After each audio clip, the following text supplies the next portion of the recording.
di antara tip untuk kita ini berkekalan melakukan amal soleh adalah bersegera. Jangan ditangguhkan. Kalau kita nak memberi maaf kepada orang, jangan bertangguh. Beri maaf sepenuh hati.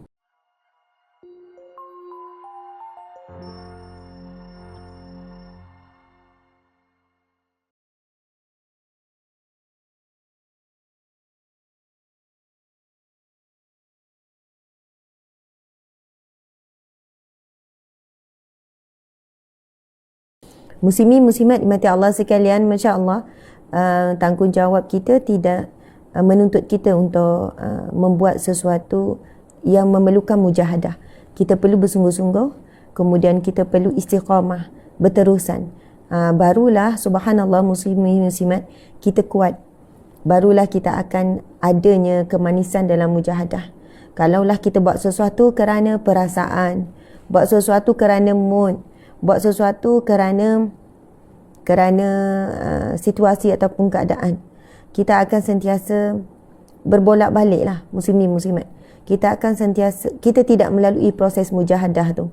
Mujahadah tu bersungguh-sungguh, berkorban, macam tu kan. Jadi kemanisan tu kita akan merasai setelah kita melakukan sesuatu dengan bersusah payah, dengan berpenat, dengan berlelah, dengan jiwa dan hati yang berat. Subhanallah. Tajuk berkenaan dengan bersungguh-sungguh ataupun bersegera melakukan kebaikan. Kena bersegera melakukan kebaikan. Kerana kematian itu pasti. Kematian itu boleh berlaku bila-bila masa muslimin muslimat. Jadi bila kita berniat untuk melakukan kebaikan, yang pertama akan menghalang kita adalah hawa nafsu yang berada dalam dada kita sendiri. Yang kedua, bila kita berniat ataupun berhajat untuk melakukan kebaikan, yang menghalang kita adalah syaitanir rajim, syaitan yang direjam. Yang ketiga, yang akan menghalang kita untuk melakukan kebaikan adalah manusia di sekeliling kita. Sebab itu, di antara tip untuk kita ini berkekalan melakukan amal soleh adalah bersegera. Jangan ditangguhkan. Kalau kita nak memberi maaf kepada orang, jangan bertangguh. Beri maaf sepenuh hati. Jika kita nak mohon maaf daripada seseorang, sebab kita semua tak lari daripada salah, maka jangan bertangguh. Mohon maaf segera. Sebab kita tak tahu kematian bila-bila masa. Sesungguhnya ramai yang menyesali dengan kematian yang mengejut ataupun yang tidak mengejut kerana mereka menangguhkan perkara-perkara kebaikan. Dan di antara perkara kebaikan yang ramai yang tangguh adalah untuk memohon maaf dan untuk memberi kemaafan. Kerana di situ adanya penyelesaian di antara manusia yang tidak selesai hanya dengan Allah.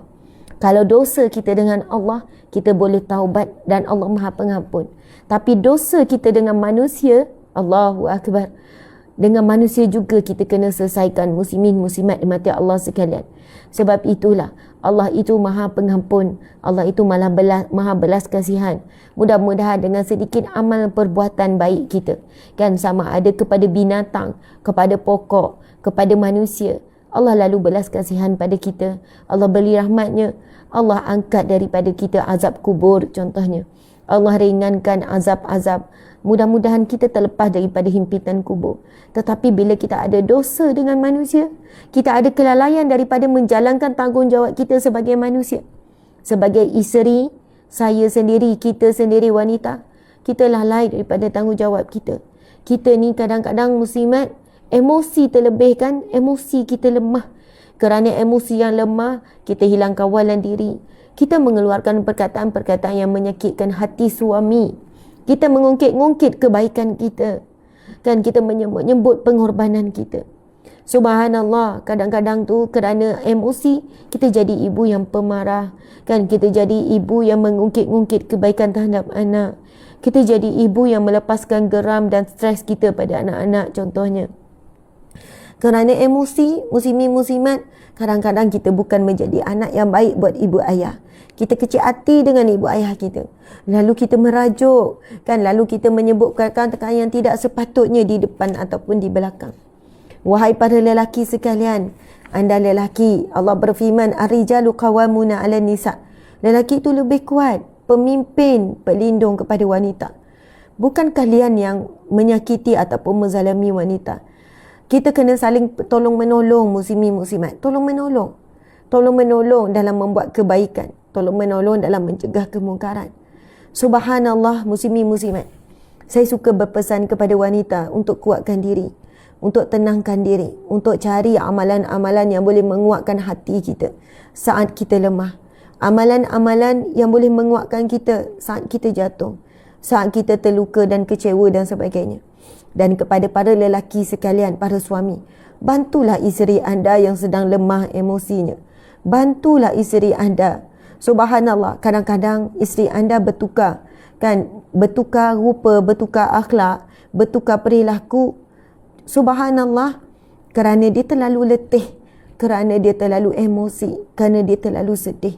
Subhanallah, dia terlalu letih. Kadang letih itu letih zahir, letih tubuh badannya. Kadang letih itu adalah letih emosi, kadang letih fikiran. Tuan-puan muslimin muslimat dimati Allah sekalian. Sebab itu sebenarnya dalam satu sudut pasangan, sama ada isteri atau suami, perlu saling membantu supaya pasangannya menjadi orang yang ikhlas. Orang yang ikhlas. Memang betul bila kita sebut seseorang itu mengungkit-ungkit, kita kata buat kerja tak ikhlas, mengungkit.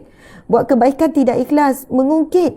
Kan? Subhanallah, kadang-kadang mengungkit itu datang daripada bentuk apabila merasai diri tidak dihargai. Apabila rasa diri tidak dihargai, maka datanglah bentuk-bentuk mengungkit dan sebagainya. Subhanallah. Sebab itu sebelum kita kata orang lain tidak ikhlas, kan kita kata anak tak ikhlas, siapa tak ikhlas, cuba lihat, adakah kita telah membantu orang itu untuk ikhlas?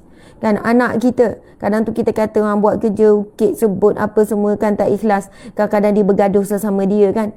Dia bergaduh sesama dia. Ni dah buat, awak pula buat gini. Kita pun kata buatlah ikhlas kerana Allah. Buatlah ikhlas kerana Allah. Janganlah saling ni semua kena berebut kan nak buat kerja ni. Sebab pahala tu besar. Allah yang bagi pahala. Kita penat-penat buat kerja bila penat itu akan hilang, tapi pahala itu kekal. Kita penat-penat buat kebaikan, kan kepenatan akan hilang tapi pahala akan kekal. Tapi kalau kita penat-penat buat maksiat, seronok-seronok buat maksiat juga akan berhenti, akan hilang, tetapi dosa juga akan kekal. Jadi subhanallah muslimin muslimat, kalau kita ingat macam tu, tak apalah kita penat akan hilang, tapi pahala kekal. Saya tahu ramai wanita di luar sana sangat penat menguruskan rumah tangga, sangat penat mengulangi perkara yang sama, sangat penat untuk memastikan anak-anak kekal memiliki akhlak yang baik, sangat penat memastikan rumah bersih, sangat penat menguruskan pelbagai perkara. Kepenatan kita akan hilang, tetapi pahala kita akan kekal. Kepenatan kita itu akan diganti, muslimin muslimat, akan diganti dengan sesuatu yang lebih baik di sisi Allah. Jadi kita ni muslimat, apa kebaikan suami kita perlu hargai, kita sebut, kita hargai, kita ucap terima kasih. Itu akan membantu suami kita ikhlas. Anak-anak pun, Masya Allah, Allahu Akbar. Kalau kita baca Al-Quran, kita dapati banyak pujian Allah. Allah banyak memuji hamba-hambanya yang baik. Allah banyak memuji hambanya melakukan amal soleh. Kan kalau kita baca Quran, kita tengok pujian Allah, kita akan rasa seronok, kita rasa kita dipuji oleh Allah. Maka kita pun mula rasa, tak apalah manusia tidak menghargai, manusia tidak nampak, dan manusia tidak melihat, manusia tidak memandang. Tak apa muslimin muslimat, tak apa. Allah memuji, Allah memandang kita muslimin muslimat dimati Allah sekalian. Masya Allah, Allahu Akbar. Kan penat dipakai, penat itu, penat ini. Penat akan hilang, tetapi kebaikan dan pahala akan kekal.